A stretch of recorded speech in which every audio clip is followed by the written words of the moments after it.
অনেক মহিলা চুল বিক্রি করে, এটা জায়েজ আছে কিনা? বিবস্ত্র হয়ে গোসল করা যাবে কিনা? মহিলাদের ঠোঁটে লিপস্টিক ব্যবহার করা যাবে কিনা? সফল হতে হলে কিভাবে দোয়া করলে কবুল হওয়ার সম্ভাবনা বেশি? ব্র্যাক এনজিওতে চাকরি করি, অর্থাৎ কিস্তির চাকরি, আমার জন্য বেতন কি হালাল হবে? ইমাম যদি সহিভাবে সূরা কেরাত পড়তে না পারে, সেই ইমামের পিছনে কি নামাজ হবে?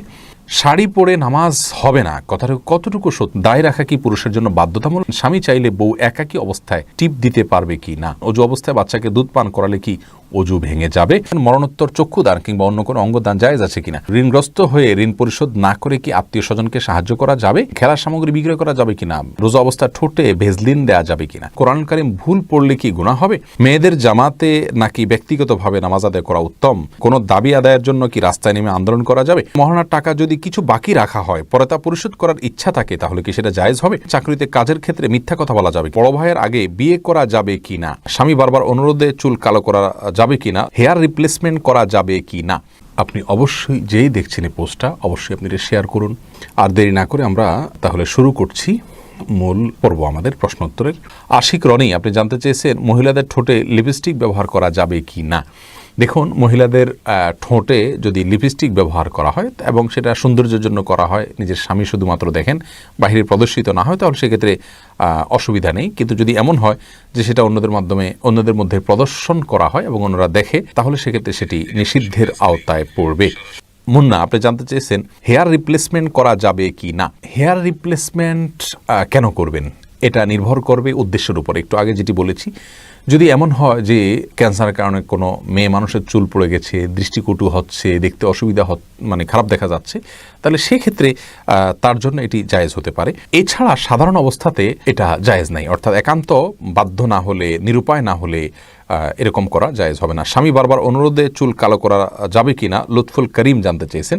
স্বামীর অনুরোধে চুল কালো করা যাবে না। আল্লাহ রাব্বুল আলামিন যেটিকে নিষেধ করেছেন সেটি অন্য কারোর নির্দেশের কারণে করা যাবে না। লা তাআতা লিমাখলুকিন ফি মাসিয়াতিল খালিকি, সৃষ্টিকর্তার নির্দেশকে লঙ্ঘন করে কোনো সৃষ্টির নির্দেশ মানা যাবে না। যেহেতু নবী সাল্লাল্লাহু আলাইহি ওয়াসাল্লাম বলেছেন ওয়াজান্নাবুস সাওয়াদ, কালো বাদ দিয়ে অন্য কোনো কালার করো, অতএব সেটাকে মাথায় রেখে স্বামী নির্দেশকে সসম্মানে ফিরিয়ে দিতে হবে। এরপরে মোহাম্মদ, আপনি জানতে চাচ্ছেন বড় ভাইয়ের আগে বিয়ে করা যাবে কি না।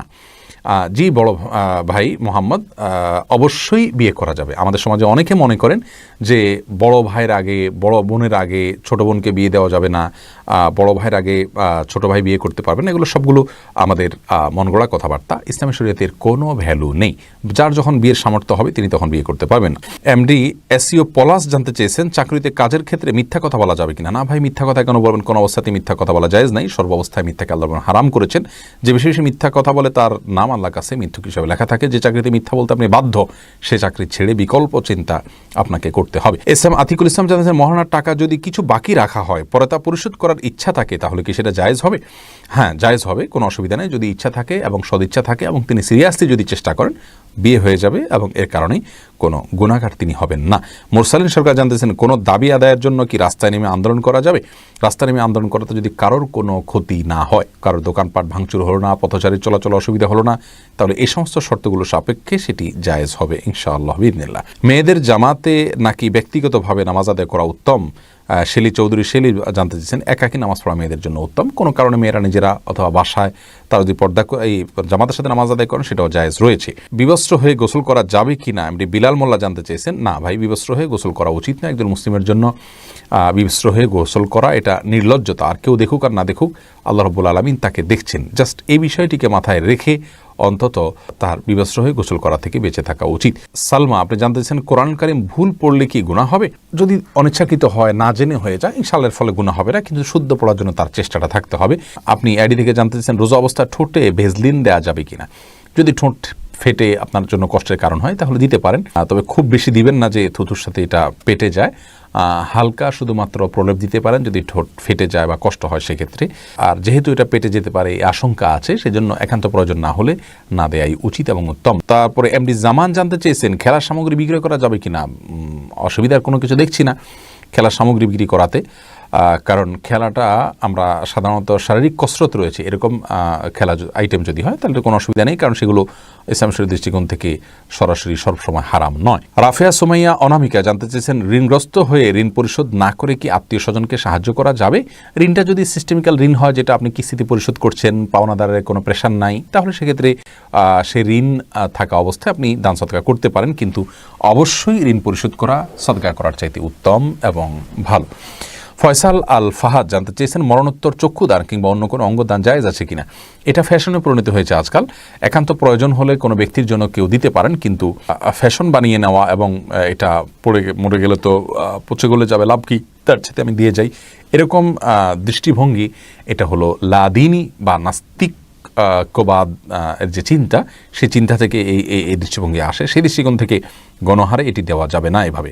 নাদিয়া নওশিন জানতে চেয়েছেন, অজু অবস্থায় বাচ্চাকে দুধ পান করালে কি অজু ভেঙে যাবে? দুধ পান করালে অজু ভাঙবে না বোন। এই আইডি থেকে জানতে চেয়েছেন, স্বামী চাইলে বউ একাকী অবস্থায় টিপ দিতে পারবে কি না? পারবে, কোনো অসুবিধা নেই। ওয়াহিদ রহিম জানতে চেয়েছেন, দায় রাখা কি পুরুষের জন্য বাধ্যতামূলক? জি ভাই, অবশ্যই বাধ্যতামূলক, ওয়াজিব। নবী সাল্লাল্লাহু আলাইহি ওয়াসাল্লামের নির্দেশ, আফুল্লোহা আর খুল্লোহা, তিনি দাড়িকে ছেড়ে দিতে বলেছেন। অতএব যে বিষয়ে নবী সাল্লাল্লাহু আলাইহি ওয়াসাল্লামের নির্দেশ রয়েছে সেটি সাধারণ এবং স্বাভাবিক অবস্থা আমাদের জন্য ওয়াজিব। নবিতা এই আইডি থেকে আপনি জানতে চেয়েছেন, শাড়ি পরে নামাজ হবে না, কথাটা কতটুকু সত্য? না ভাই, শাড়ি পরলে নামাজ হবে না একথা সঠিক নয়। নামাজের সাথে কোন পোশাক পরে আপনি সালাত আদায় করছেন তার সম্পর্ক নয়, আপনি সালাত আদায় করার সময় সতর ঢাকছেন কিনা, এটা হলো মূল বিষয়। এক সময় আমরা ছোটবেলা দেখতাম যে মা চাচিরা সাদা কাপড় পরে সালাত আদায় করতেন এবং এটাকে নামাজের কাপড় বলে মানুষ আলাদা নাম দিত। সে সমস্ত কাপড় সুতির থাকতো, অনেক পাতলা থাকতো, হাতের গোছাইতে দেখা যেত। এরকম যদি হয় তাহলে সেক্ষেত্রে সেটা নিয়ে নামাজের প্রশ্ন তোলা যেতে পারে। আর শুধু শাড়ি পরলে গলা, কাঁধ ইত্যাদি এই যে জায়গাগুলো ঢাকা উচিত নামাজের মধ্যে, সেগুলো ঢাকা যায় না, হাতের গোছা ইত্যাদি দেখা যায়। তো এই কারণে শুধু শাড়ি পরে নামাজ পড়লে নামাজ হওয়াটা কঠিন। যদি কেউ সিপটিপিন দিয়ে আটকিয়ে তার যা কোনো অঙ্গ প্রত্যঙ্গ দেখা যাবে না, সতর ঢাকার যে মুখমণ্ডল এবং দুই হাতের কবজি ছাড়া পুরো শরীর যে ঢাকতে হয় সেটা যদি তিনি ঢাকতে পারেন, মাথার চুল দেখা যাবে না, কপাল এর চুলের অংশ দেখা যাবে না, কোনো কিছু, এটা যদি তিনি নিশ্চিত করতে পারেন, কান ইত্যাদি দেখা যাবে না, তাহলে সেক্ষেত্রে অবশ্যই তার জন্য জায়েজ হবে। কিন্তু এটা কঠিন, এই জন্য শাড়ি পরলে তার উপর দিয়ে আরেকটা বড় ওড়না দিয়ে ঢেকে তারপর সালাত আদায় করাই হলো নিরাপদ। নীরব অভিমান সাকিব আপনি জানতে চেয়েছেন, ইমাম যদি সহিভাবে সূরা কেরাত পড়তে না পারে সেই ইমামের পিছনে কি নামাজ হবে? যদি সহিভাবে সূরা কেরাত পড়তে না পারেন তাহলে এরকম ইমামকে নিয়োগ দেওয়া জায়েজ নাই। যদি নিয়োগটা আপনার হাতে না থাকে আর আপনি তার পেছনে নামাজ পড়ে ফেলেন, তাহলে অনেক ওলামায়ে কেরামি এই নামাজকে জায়েজ বলেছেন, যেহেতু আপনার ইমামের ভুল সম্পর্কে একটি বর্ণনা এরকম রয়েছে যে ইমামের ভুল তার উপরে বর্তাবে, আপনার উপরে বর্তাবে না। তবে যদি লাহনে জেলি হয়, অর্থাৎ এমন ভুল হয় যে ভুলটার কারণে অর্থের ব্যাপক বিকৃতি হয়ে যায়, তাহলে সেক্ষেত্রে ইমামের পেছনে নামাজ পড়লে নামাজ হবে না, আপনাকে নামাজ আবার দোহরাইতে হবে। আবুল কাশেম জানতে চেয়েছেন, আমি ব্র্যাক এনজিওতে চাকরি করি, অর্থাৎ কিস্তির চাকরি, আমার জন্য বেতন কি হালাল হবে? ভাই আমার, যদি আপনার কাজটা এমন থাকে যে সুদের কারবার কে সরাসরি আপনি হেল্প করতে হচ্ছে, আপনি সুদ দিচ্ছেন, সুদ গ্রহণ করছেন, অথবা সুদের হিসাব করছেন, সুদের স্যাংশন করছেন, তাহলে সেটি আপনার জন্য জায়েজ নাই। কারণ রাসূল করিম সাল্লাল্লাহু আলাইহি ওয়াসাল্লাম লানত বর্ষণ করেছেন সুদের সাক্ষী, সুদের লেখক, সুদের হিসাবদাতা, এদের সবার প্রতি। অতএব এর সাথে প্রত্যক্ষভাবে জড়িত হলে আপনার জন্য চাকরি করা জায়েজ হবে না। আফিহা রাফসানা রিশা আপনি জানতে চেয়েছেন, আকিকার মাংস রান্না করে প্রতিবেশী হিন্দুদের কি খাওয়ানো যাবে? যেতে পারে, কোনো অসুবিধা নেই। নোমান আবদুল্লাহ জানতে চেয়েছেন, কোনো কাজে সফল হতে হলে কিভাবে দোয়া করলে কবুল হওয়ার সম্ভাবনা বেশি? দোয়া কবুলের জন্য দোয়া কবুল শর্ত পূরণ করতে হবে, হালাল ভক্ষণ করতে হবে, এরপরে ইসমে আজম পড়ে দোয়া করলে দোয়া কবুল হয়। আরও কিছু দোয়া আছে, দোয়া ইউনুস পড়ে দোয়া করলে দোয়া কবুল হয়। ইসমে আজম সম্পর্কে অনেক ইমামগণ বলেছেন, অনেক ওলামা ইকরাম বলেছেন, আল্লাহ এই শব্দটি আল্লাহর রব্বুল ইসমে আজম বা মহান নাম। অতএব আল্লাহ বলে ডেকে ডেকে আল্লাহর কাছে দোয়া করলে দোয়া কবুল হয়। ইয়াদ আল জালাল ওয়াল ইকরাম বলে আল্লাহর কাছে দোয়া করলে দোয়া কবুল হয়। ইসমে আজম সম্পর্কে সবচেয়ে বিশুদ্ধ বর্ণনা হলো ইবনে হাজার আসকালানি রাহমাতুল্লাহি ফাতুল বারিতে বলেছেন যে কেউ যদি এরকম দোয়া করে আল্লাহর কাছে, আল্লাহুম্মা ইন্নী আসআলুকা বিআন্নী আশহাদু আন্নাকা আনতাল্লাহ লা ইলাহা ইল্লা আনত আল আহাদুস সামাদ আল্লাযী লাম ইয়ালিদ ওয়া লাম ইউলাদ ওয়া লাম ইয়াকুল লাহু কুফুয়ান আহাদ, এটা হলো ইসমে আজম। নবী সাল্লাল্লাহু আলাইহি ওয়াসাল্লাম বলেছেন, তিরমিজিতে হাদিসটি বর্ণিত বিশুদ্ধভাবে, এবং ইবনে হাজার আসকালানী বলেছেন ইসমে আজম সম্পর্কিত সবচেয়ে বিশুদ্ধ হাদিস এটি। অর্থাৎ যদি কেউ এই বাক্যগুলো পড়ে আল্লাহর কাছে কিছু চায়, নবী সাল্লাল্লাহু আলাইহি ওয়াসাল্লাম বলেছেন অবশ্যই আল্লাহ তাআলা সেই চাওয়া পূরণ করেন। অথবা আপনি সেভাবে দোয়া করতে পারেন আল্লাহর কাছে। আউয়াল আপন জানতে চেয়েছেন, অনেক মহিলা চুল বিক্রি করে, এটা জায়েজ আছে কিনা? না ভাই, কোনো অবস্থাতে শরীরের কোনো অঙ্গ প্রত্যঙ্গ বিক্রি করা জায়েজ নাই, কোনো প্রয়োজনে সেটা দান করতে পারেন।